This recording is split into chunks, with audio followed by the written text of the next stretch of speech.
Coucou les vilains. Coucou les vilaines. J'espère que vous allez bien et aujourd'hui on se retrouve pour une nouvelle vidéo et ce sera un point lecture et c'est le numéro 60.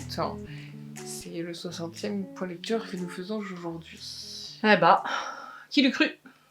Patate crue. Donc aujourd'hui on va vous présenter 3 livres puisque c'est le premier sera un livre que nous avons lu en commun et qui est une suite de saga et les deux autres seront dispatchés du coup chacune le sien. Voilà. Comme d'hab, vous le savez. Exactement, donc on va commencer tout de suite. C'est parti.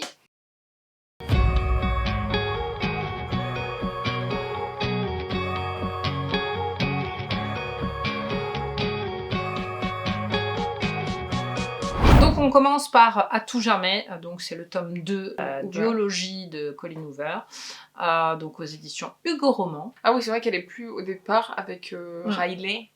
Quand on recommence sur celui-là, puisqu'elle a revu en fait Atlas en emmenant sa fille justement voir son père. Et en fait, je sais que lui, il est dans l'attente d'un message d'elle. C'est ça. Qu'elle ne fait pas parce qu'elle a peur justement de se lancer.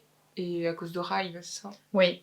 À cause de Riley, parce qu'en fait, si vous avez suivi l'autre vidéo où on vous parle du tome 1, il s'avère qu'il y a des thèmes abordés sur la violence conjugale, et c'est vrai qu'avec son ex-mari, puisqu'elle a quand même pris son courage à deux mains, elle en a divorcé. Elle, son dada, au début du livre, c'est d'avoir une vie...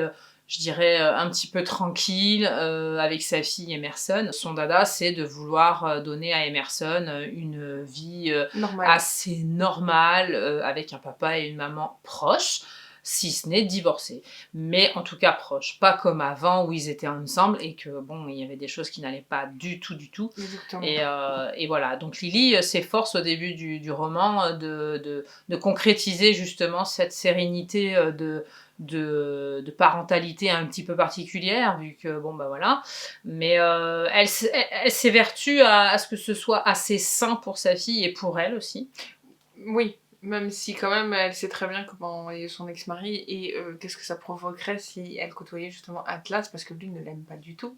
Il y a ce côté-là, et il y a aussi le côté, donc par rapport à Emerson, elle n'a pas envie que son papa ait de mauvaises intentions vis-à-vis d'elle, alors pas sexuelles, hein, attention, hein, c'est surtout des excès de violence. Oui, parce que déjà elle veut pas qu'elle dorme chez son père, elle a tout fait depuis sa naissance pour qu'elle n'y aille pas le soir, donc c'est pour ça qu'elle a mis en place le fait d'aller de faire voir sa fille quand elle est là, ou alors quand elle est... Emerson est avec son père, mais aussi avec quelqu'un d'autre. Elle essaye toujours de ne jamais la laisser seule avec lui.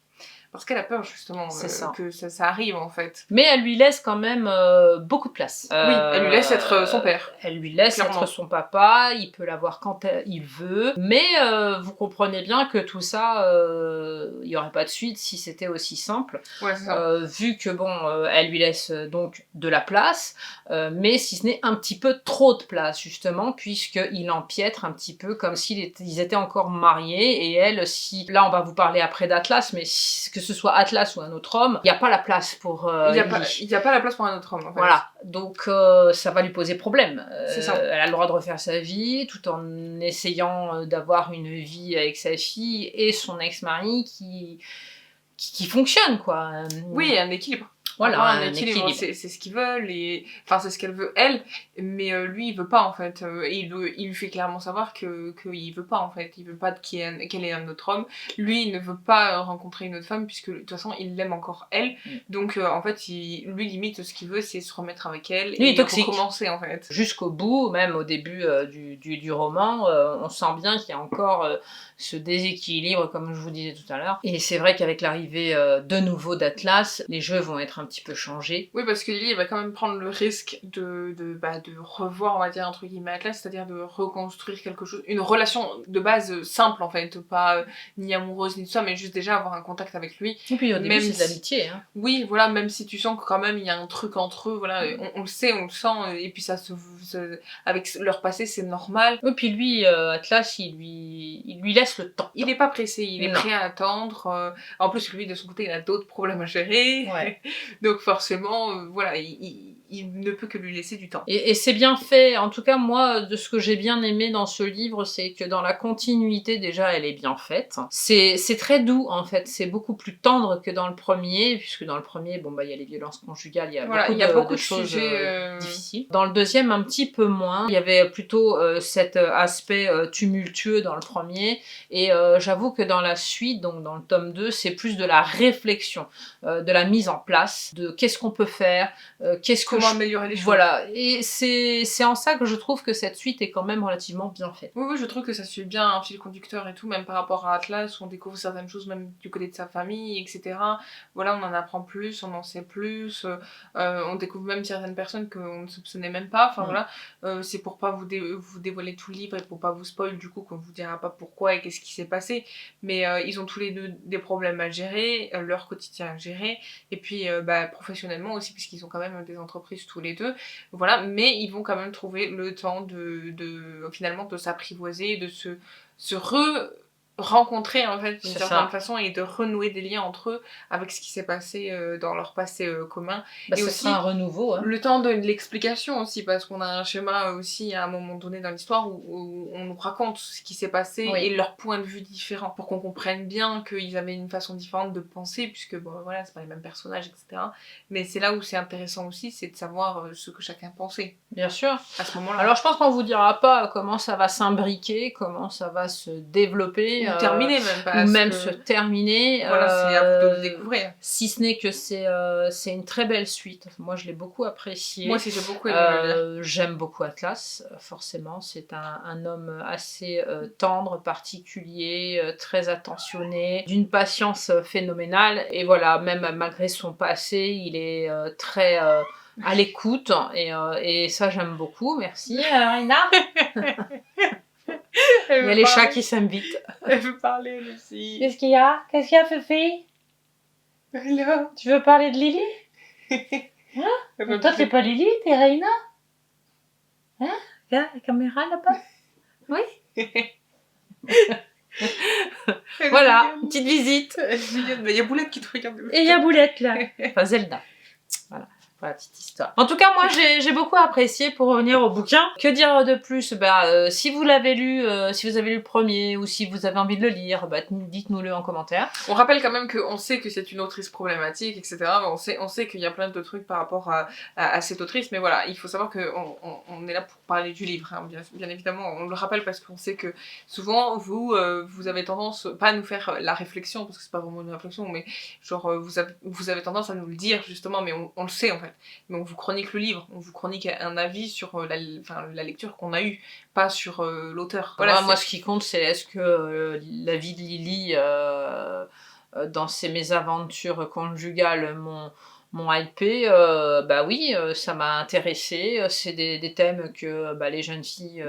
de toute façon, on en parle plein, hein. Enfin, on en parle tout le temps en ce moment, justement, de ces violences conjugales. Il y a des choses mises en place qui vont se faire dans notre propre pays, et je trouve ça très bien. Allez-y, hein, si vous avez envie de le lire, ça se lit très bien. Moi, je lui mets 5, comme j'ai dit tout à l'heure, pour pas me répéter. La suite. C'est une belle suite, voilà, ça se lit vite. Voilà, c'est une bonne petite lecture, très agréable, surtout si vous voulez lire le 1 et le 2, ça va très très vite, et franchement, vous vous ennuyez pas, hein. Vous avez envie de savoir, vous ennuyez pas, parce qu'en fait, moi, à la fin du premier, j'avais qu'une envie, c'est qu'on me raconte la suite, justement. Il y a toujours un enjeu, en fait. De la vie de Lily, soit avec Atlas, ou avec son ex-mari, ou pas. Donc voilà, ça m'avait intéressé, ça m'avait laissé un petit peu sur ma faim.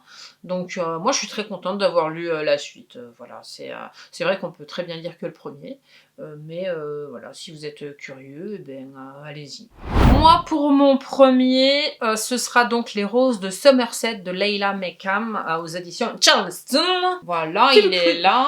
Donc, écoutez, c'est une histoire de domaine qui s'appelle Somerset. Nous sommes donc à Aubuckler, je crois que je le dis bien, au Texas en 1916. Nous allons suivre donc une famille fondatrice, donc formée des Tolliver qui détiennent donc les champs de coton. Nous avons aussi les Dumont qui possèdent donc des magasins de luxe pour l'époque, et nous avons les Warwick qui ont donc le monopole sur tout ce qui est attrait au bois, aux scieries, etc. Donc Ils se sont dispatchés tous les trois, les pères fondateurs, dans leur domaine. Ils s'entendent très bien.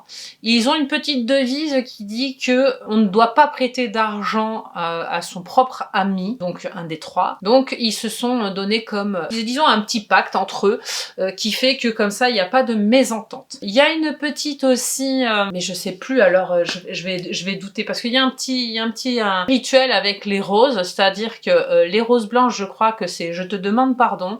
Les roses rouges, c'est j'accepte ton pardon. Et les roses roses, c'est je n'accepte pas ton pardon. Oui, si mes souvenirs sont bons. Mais je pourrais vous le redire plus tard si je me souviens mieux. Mais en tout cas, il y a ce petit rituel. Et en fait, toutes les familles fondatrices ont donc des roses dans leur parterre de maison. C'est la petite connotation, anecdote de ce livre que j'ai beaucoup aimé. Si ce n'est que donc on va suivre Mary Tolliver, donc la fille d'un des fondateurs. On va suivre aussi Percy, donc qui est aussi le fils du fondateur Warwick. Et nous suivrons aussi Ollie Dumont, donc celui qui est le descendant de ceux qui ont les magasins de luxe. Donc c'est ces trois protagonistes que nous allons suivre en particulier. Je vais d'abord parler plutôt de Mary, qui donc a hérité très très jeune de cette plantation de coton. Et le problème, c'est qu'elle s'y met à fond. Au tout début, elle tombe amoureuse éperdument de Percy qui va tomber aussi amoureux d'elle. Le problème, c'est qu'il se confronte à l'amour qu'elle a de sa plantation. C'est-à-dire que Mary, quand je vous dis qu'elle s'est mise à fond dans sa plantation, c'est que en fait, c'est comme si c'était son mari, son enfant, c'est tout. C'est tout, elle va tout sacrifier pour cette plantation. Une chose peut-être est sûre que je vais vous dire, c'est elle finira aussi par sacrifier son amour pour cette plantation. Et Percy ne l'entendra pas forcément de cette oreille, puisqu'à un moment donné, bon, ils vont un petit peu s'éloigner. Et pendant cet éloignement, qui dans le livre sera un quiproquo de temps, je dis bien de temps, parce que si vous le lisez, vous verrez que c'est une histoire de timing, de mauvais timing entre eux. Et donc, elle se précipitera donc chez leur meilleure amie à tous les deux, puisque c'est un trio, je vous l'ai dit tout à l'heure. Elle se précipitera chez Ollie, qui acceptera de se marier avec elle. Voilà. Au détriment de l'autre. Au détriment de Percy. Donc je vous passe aussi un petit peu la période de Première Guerre mondiale et tout ça. Si ce n'est qu'à un moment donné, je ne sais plus la date exacte, enfin Ollie sauve la vie à Percy, donc il en perd une jambe, donc il se sent un petit peu, Percy, redevable d'Ollie, parce qu'il sait au fond de lui-même que de toute façon, si Ollie ne s'était pas mis en travers, il serait peut-être mort. Mais voilà, ils sont très très liés tous les trois, ils peuvent se couvrir, se demander tout ce qu'ils veulent, mais comme je vous ai dit tout à l'heure, il y aura des déboires vis-à-vis de tout ce qui est financier, hein, donc avec la plantation de coton, etc. Il va y avoir des années avec, des années sans, il va y avoir beaucoup de problèmes. Donc tout ça, ça va s'imbriquer, il va y avoir des secrets dans cette plantation, il y a une malédiction aussi qui rôde, et en fait, le début du livre commence comme cela, c'est-à-dire que Marie, au lieu de... parce qu'elle se voit un peu vieillir, elle se sait mourante, et en fait, au lieu de léguer sa plantation à Rachel, qui est sa petite nièce, je vous dirai pas pourquoi c'est pas ses enfants qui vont hériter, je vais pas vous dévoiler quoi que ce soit, parce que c'est vraiment un livre à dévorer. Moi je l'ai beaucoup aimé, avec ses intrigues et puis ses secrets de famille, comme je les aime sous fond d'histoire. Elle lèguera sa plantation à Percy. Et malgré tout, oui, parce que en fait, Rachel, en fait, non, je vais mieux m'expliquer. C'est en fait,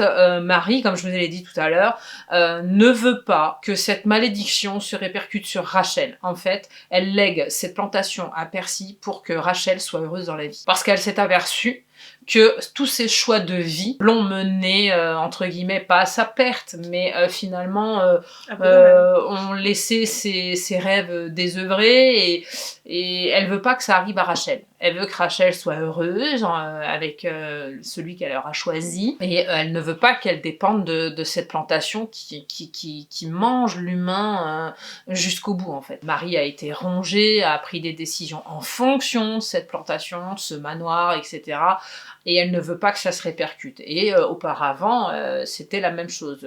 Ses prédécesseurs à Marie n'ont fait passer que cette plantation avant tout le reste. Et ça, elle ne le veut pas. Donc, pour contrecarrer cette malédiction, elle lègue ce domaine à Percy.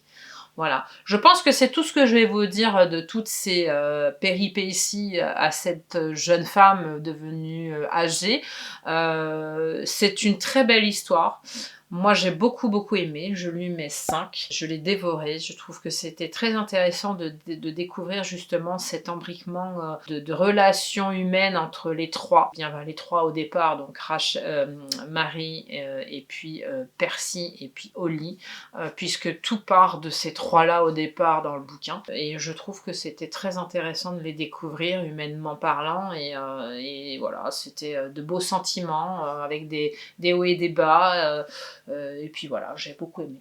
Donc moi, pour le suivant, je vais vous parler de Ma chère Juliette de Justine Bull, si je le prononce bien, aux éditions Hachette Roman. Donc c'est l'histoire d'Alexandra qui arrive à l'université, donc elle rentre à l'université avec ses trois camarades, ses trois meilleurs amis en fait, Liv, Will et Charles, et en fait donc elle s'installe dans les résidences, tu vois, enfin elle vit carrément sur campus en fait, avec sa colocataire qui est du coup sa meilleure amie. C'est important, puisque Will et Charles sont aussi ensemble, dans une autre chambre. Très important, ce sont des petits détails comme ça qui font qu'on s'accroche à l'histoire, mais concrètement l'histoire d'Alexandra c'est que elle adore le livre l'Iliade, donc de Homère. Voilà, c'est son livre préféré, elle adore les personnages, enfin bref, je vais pas vous raconter tout en détail, mais un jour elle va à la bibliothèque et en fait donc elle va dans le rayon de l'Iliade, elle le cherche, elle le trouve et en fait elle va pour le prendre, mais au même instant une sorte de carnet ou de livre, elle sait pas trop, tombe et en fait elle découvre que en l'ouvrant que c'est quelqu'un qui a écrit dans un journal et que j'aime bien ça. Ce quelqu'un s'appelle Roméo. C'est tout ce qu'elle sait puisqu'elle l'a pas lu, enfin voilà, elle voit quelqu'un qui est... mais c'est plus fort qu'elle, et vous vous doutez bien qu'elle va commencer à le lire et qui ne le ferait pas? La vie de ce vous fameux... Vous le feriez pas, vous? Voilà, c'est ça, mais je pense qu'on est tous pareils, c'est-à-dire qu'on trouve un journal, on veut regarder... C'est intriguant. On veut regarder, enfin je pense que c'est normal. En plus, il a été placé là, donc voilà, un petit peu derrière l'Iliade, on sait pas pourquoi. Bizarre. Donc elle aussi, elle cède à sa curiosité, donc elle le lit et découvre un peu l'histoire de Roméo. Et en fait, elle va tomber, on va dire pas amoureuse, mais elle va tomber amoureuse de la plume de Roméo et de son histoire finalement, en fait. Puisque l'histoire de Roméo, c'est un garçon en fait qui va raconter le fait qu'une fille va s'introduire entre guillemets dans le duo qu'il a avec son meilleur ami qui s'appelle... Je ne sais plus comment il s'appelle. Ça va me revenir, mais je ne sais plus comment il s'appelle. Mais lui, son meilleur ami, en fait, c'est un peu comme Alexandra et tous ses meilleurs amis, là, les trois. C'est-à-dire que eux, depuis l'enfance, en fait, ils se sont jamais quittés, ils se connaissent voilà, ils sont ensemble, quoi, tu vois, c'est vraiment des meilleurs amis purs, je ne sais plus son prénom. Mais malheureusement, il y a une fille qui va s'immiscer entre eux deux, et en fait, ils vont tomber amoureux tous les deux en même temps de cette fille-là. Mais malheureusement, cette fille-là, June, du coup, elle va choisir son meilleur ami et pas lui. Donc, Roméo va compter tout ça dans son journal, le fait que, voilà, elle est avec lui, que il en veut pas à son meilleur ami, mais lui il est triste, enfin voilà, il raconte un peu ce qu'il ressent. Elle va le lire en entier le truc? Oui, elle va le lire en entier. Elle a pas envie de savoir qui est ce fameux Roméo? Ah si, mais en fait, je sais que dans le journal, quand elle le lit, il y a une photo des trois. Mais voilà, enfin, tu vois, je veux dire, une photo, ça peut pas être forcément... C'est quelqu'un d'ancien ou de... Elle le sait, ça? Ou c'est... Bah oui, c'est un journal, donc il a marqué des dates. Oui. C'est quelque chose, c'est quand même récent, mais alors... Donc elle a peut-être une chance de pouvoir le percuter tout ce qu'on sait, c'est que, campus, voilà, il était à la fac quand il a écrit ça, en fait. Parce que c'est comme ça qu'il a raconté l'histoire et qu'il a rencontré justement June et qu'il était là avec son meilleur ami. On sait pourquoi, après, on sait dans le livre, elle le retrouve peut-être, hein, on sait pourquoi il a mis ça là, à cet endroit-là. Oui, on sait tout ça. Mais ce qui est assez marrant, justement, c'est que, en fait, un jour, Alexandra va être conviée par la gérante de la bibliothèque, parce qu'en fait, elle va d'elle-même aller aider, en fait, la bibliothécaire pour pouvoir ranger les livres et les trier, parce que, voilà, ça se fait dans les bibliothèque, peu importe. Et du coup, elle va se porter bénévole et en fait, elle va y aller. Et ce jour-là, en fait, pendant qu'elle trie les livres, il y a quelqu'un qui arrive dans la bibliothèque.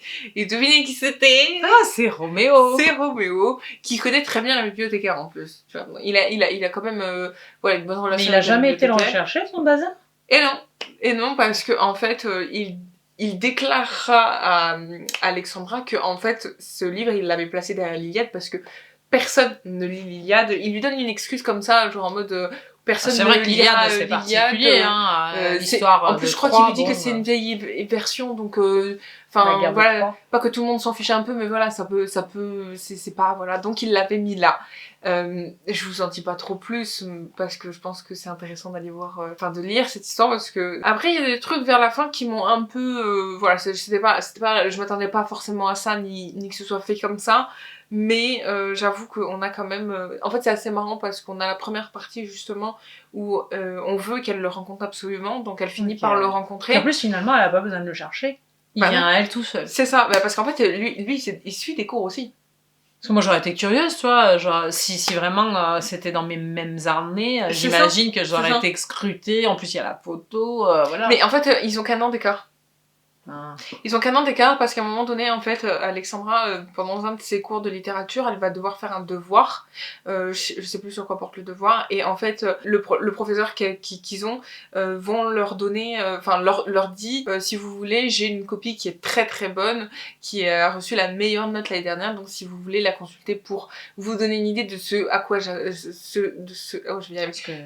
qu'il attend, voilà. C'est et en fait, le groupe de 4 là, ils vont avoir l'idée d'y aller. Parce qu'ils se sont dit bon ok voilà et en fait ils découvrent que c'est aussi Roméo qui l'a écrit parce que c'est quelqu'un qui écrit beaucoup et qui voilà il adore écrire, c'est toute sa vie l'écriture, il ne vit que pour ça et voilà c'est assez beau quand même malgré ce qui s'est passé dans sa vie du coup avec June et son meilleur ami, mais il faut savoir qu'il est toujours meilleur ami avec son meilleur ami du coup. Ça c'est bien parce que ça n'a pas détruit leur amitié. Je sais plus c'est quoi son nom. Avec Logan, voilà c'est Logan. En plus Logan quoi. J'ai dit que c'était avorté en plus son prénom. Logan. Voilà, Logan McCoy. On a fini par trouver, donc son meilleur ami s'appelle Logan, et comme ça ira plus vite au lieu de dire son meilleur ami. Donc voilà, le meilleur ami de Roméo, c'est Logan. Mais Logan a une place très importante aussi dans la vie de Roméo et dans sa vie. Et en fait, Alexandra et sa bande vont finir par rencontrer Logan aussi en fait, parce qu'ils vont finir par rencontrer Roméo en premier, mais ils vont finir aussi par rencontrer Logan qui est très très gentil. Et il faut savoir qu'il habite aussi avec Roméo, enfin Logan et Roméo habitent ensemble dans une petite maison, voilà.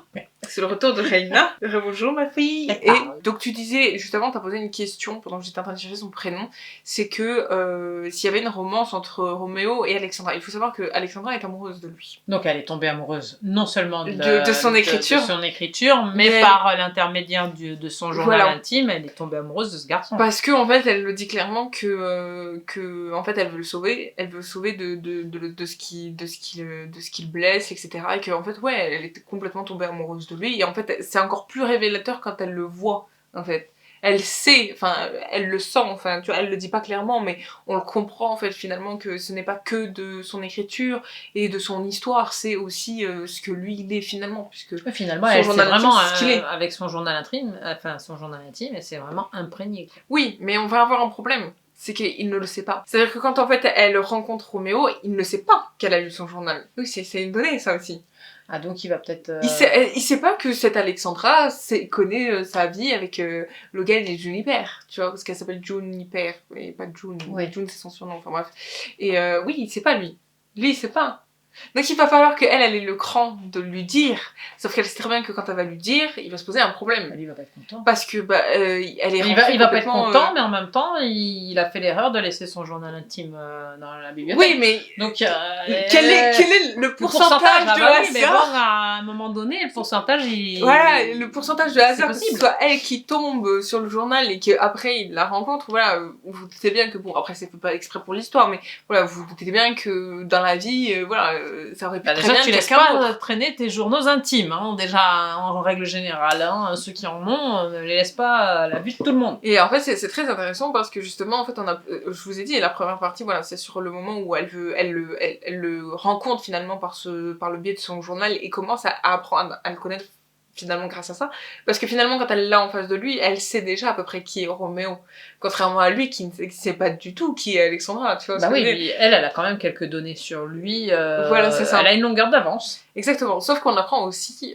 par la même occasion, je vais vous raconter qu'on apprend que Logan n'est plus avec aussi c'est celle qui a failli celle qui a failli les dissocier, c'est pour ça qu'ils sont aussi très présents en fait, finalement, enfin, on a retrouvé le Logan que Roméo avait perdu, etc., c'est-à-dire qu'ils sont tout le temps ensemble, finalement. Et justement, ils vont s'interroger sur le fait que, est-ce qu'ils sont... Et c'est comme ça qu'on l'apprend. Et à côté de ça... C'est bien parce qu'il y a quand même des questionnements sur l'amitié véritable, parce que souvent, quand il y a un trio comme ça, 2 hommes ou 2 femmes avec un homme ou une fille, ça crée des discordes, mais surtout quand il y en a 2 qui sont amoureux de une. C'est ça. Les 2 peuvent se disperser, se fâcher même à vie, mais alors Roméo, que là, ils arrivent quand même à rester... Il se cache pas que en fait, il adore son meilleur ami, mais qu'il ne l'aime pas à cause d'elle. Ouais. Tu vois. Je pense que ça a un double tranchant à un moment donné, parce que tu sais que t'adores ton meilleur ami, mais qu'en même temps, ce qui se passe, voilà, t'aurais voulu que ce soit toi, donc forcément, parce qu'il va y avoir quand même cette petites tensions, cette tension entre eux quand même. On le sait, enfin voilà, du point de vue de Roméo. Oui, mais c'est pas elle qui gagne, donc ça c'est chouette. Ouais, finalement, c'est pas elle qui gagne. Et du coup, dans la, on va dire, 3e partie, j'essaie de vous découper comme ça vous comprenez à peu près où est-ce que je veux vous emmener. C'est que justement, en fait, elle va du coup le dire. À un moment donné, elle va se dire, il faut vraiment que je le dise, parce que finalement, notre relation est en train de se construire, mais finalement... faut pas que ce soit sur des mensonges. Voilà, c'est ça, et il faut qu'à un moment donné, elle lui dise qu'elle a lu ce qui s'était passé avant, et qu'elle est au courant, quoi, parce que, voilà... surtout qu'on souvent, dans les journaux intimes, on s'épanche, et on s'épanche sur des choses assez sentimentales, intimes, c'est le cas de le dire. Le truc, c'est que lui, il écrit très très bien ce qu'il ressent. Donc c'est encore pire, tu vois. Oui, donc c'est bien... Parce qu'on se met bien à sa place, quoi. Voilà, elle peut se mettre à sa place, elle peut voir ce qu'il ressent, ce qu'il peut ne pas ressentir. C'est assez chouette, en plus. C'est rare qu'on parle d'un garçon qui écrit ses journaux intimes. Souvent, dans les livres, c'est les femmes. Ça change un petit peu de controverse, mais... Roméo va lui en vouloir. Enfin, lui en vouloir, oui et non. Mais en fait, à un moment donné, en fait, ils vont plus... Ça va être stop, en fait. C'est pas possible. C'est pas possible entre eux, parce que il va pas réaliser ce qu'elle lui a dit, entre guillemets, pour pas trop vous spoiler, que voilà, elle a lu son journal, et en fait pour lui c'était carrément rentrer dans son intimité, finalement. En même temps, aussi... Non, mais en fait, il lui en veut pas vraiment, mais en fait, il a du mal tu vois, à assimiler les deux. Du fait qu'elle l'ait déjà lu, donc elle le sait. Parce qu'il s'est fait avoir, il a posé son livre dans la bibliothèque, et en fait, son pourcentage, il a dû se dire, tiens, je vais le laisser là, personne ne le lira, mais tu vois, il s'est fait avoir. Voilà, c'est ça, il s'est fait avoir. En fait, il est en colère contre lui-même, pas forcément contre elle. Il a du mal à réaliser, et finalement, en fait, pendant un laps de temps, en fait, ils vont plus trop se voir. En fait, ça va redevenir un peu... des vies séparées finalement, et un jour, je vous dis pas comment ni pourquoi, ils vont se revoir, et lui finalement va en fait, ils vont se pardonner, entre guillemets, tu vois.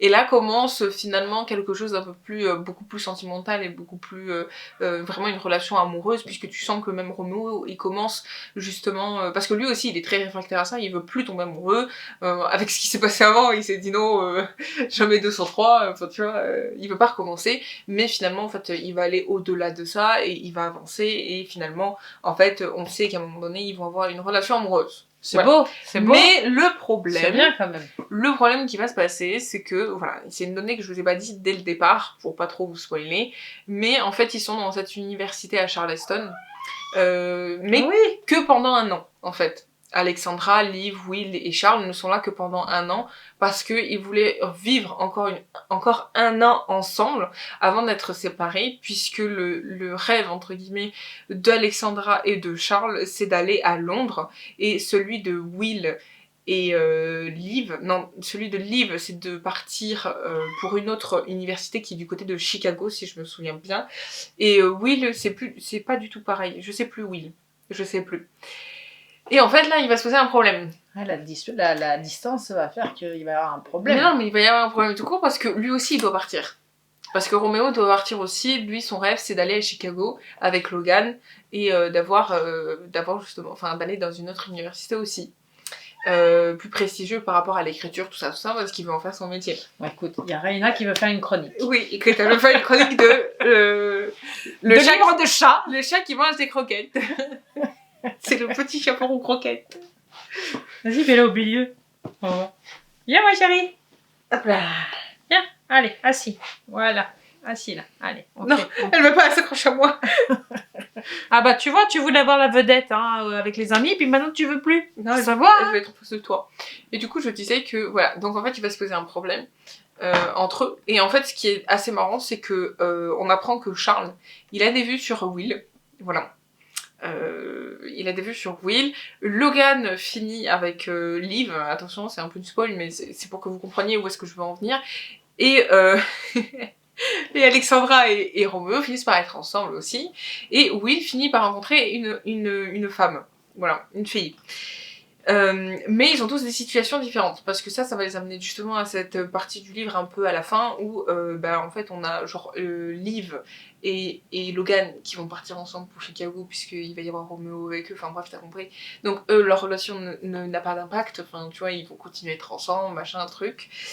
Charles il aura jamais Will du coup, tu vois, il va falloir que il passe à autre chose, etc. Enfin bref. Et à côté, on a Alexandra et Roméo qui vont finir par se séparer puisque ils savent très bien, enfin Roméo dit qu'ils savent très bien que la relation à distance pour eux ce n'est pas possible, donc ils ont finalement que le laps de temps qui reste jusqu'à ce qu'ils partent pour pouvoir profiter de l'un et de l'autre. Et donc on n'en dira pas plus. Et là, je ne vous dirai pas comment ça se termine forcément, mais tout ce que je peux vous dire c'est que finalement ils vont quand même réussir à partir dans les universités de leur choix. Donc Alexandra finira par partir à Londres et Roméo finira par partir à Chicago, mais est-ce que leur relation perdurera ou non? Je peux pas vous le dire. Je vous dirai pas. Je vous dirai pas non plus si avec Will ou la fille qu'il a rencontrée, parce que je me souviens plus de son prénom, est-ce que ça va continuer aussi, puisque lui aussi il était un peu dans le brin aussi par rapport à ça, du fait que voilà, elle aussi elle allait pas dans la même direction. Est-ce que Liv et Logan ça finit bien aussi? Je ne vous dirai pas. Après c'est joli parce que ça fait c'est une très belle histoire. Oui, ça fait un peu référence à des amours un peu contrariés, mais, et je trouve que c'est assez dynamique. J'aime bien les thèmes que l'autrice elle aborde, puisqu'elle aborde quand même un peu de littérature de tout temps, avec l'Iliade d'Homère par exemple. On connaît tous, même si on l'a pas vraiment lu, on connaît tous voilà, Achille et ses amours, enfin bref. On a aussi le côté un peu Roméo-Juliette, puisque en fait quand Roméo il écrit dans son journal, il écrit ma chère Juliette ou ma Juliette, Juliette tu sais, enfin voilà, il écrit vraiment juste ce pseudonyme finalement pour parler à quelqu'un, et c'est très intéressant. Mais ils vont faire quand même des parallèles avec Roméo et Juliette. C'est assez marrant quand ils se parlent, enfin c'est drôle. Écoute, tant que ça finit pas comme la vraie on en a plein d'autres aussi. On veut pas savoir. Il y en a plein d'autres aussi de références, comme par exemple Oscar Wilde, puisqu'il y en a un des 6 qui adore Oscar Wilde. Enfin, il y a plein de comme ça d'auteurs qu'on connaît qui sont dedans justement et qui font partie de la grande littérature finalement. Et c'est assez marrant parce que c'est des petites rêves comme ça. Non, c'est vraiment bien parce qu'on sent que c'est vraiment des passionnés d'écriture. Ils lisent et de lecture aussi parce qu'ils lisent tard le soir. Voilà, ils sont toujours tous ensemble. Enfin, voilà, il y a ce côté amitié, littérature qui revient souvent, qui est très présent. Oui, j'aime beaucoup. J'ai adoré cette histoire. Je lui mets 5. J'ai vraiment adoré cette histoire. Je n'ai pas lâché le livre. Ça faisait ça faisait assez longtemps quand même que j'avais pas ce truc de ne pas lâcher le livre. Et j'avoue que j'ai vraiment voulu savoir jusqu'au bout parce qu'il y avait un truc à chaque fois, un enjeu différent à chaque partie où vraiment on voulait savoir si voilà elle allait lui dire, est-ce qu'elle allait pas lui dire, est-ce qu'ils finissent ensemble à la fin ou pas. Voilà, en fait on sait pas. Et c'est ça que je trouvais plutôt bien en fait. Mais en plus c'est bien fait parce que c'est fait en douceur, etc. Oui. On apprécie chaque personnage et ils ont vraiment tous une propre identité. C'est une belle histoire d'amour. Oui, franchement, c'est...